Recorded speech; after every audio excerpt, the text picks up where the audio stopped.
Ok monsieur le secrétaire tey nekk seen 4e édition fii ci Medina Baye ngeen di amal journée bi ngeen daan amal chaque année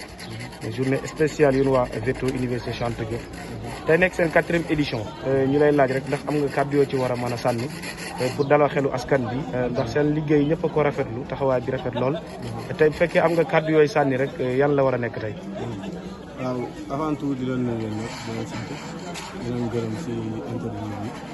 waaw ñun benn groupement étudiant lañ nekk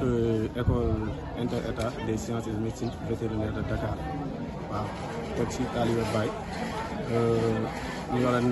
njiitu daara bu ñu naan Chababul Fayda Ibrahim Niass waaw daara boobu rek mi ngi rattaché wu si Delben mooy daara bu mag bi chaque année ñu doon def suñu activité principale mooy ñëw Medina Baye def une prestation clinique gratuite xool jur yi yëpp yu nekk ci localité bi Medina Baye ak environ Sam Léona Medina Mbaba tout pour xool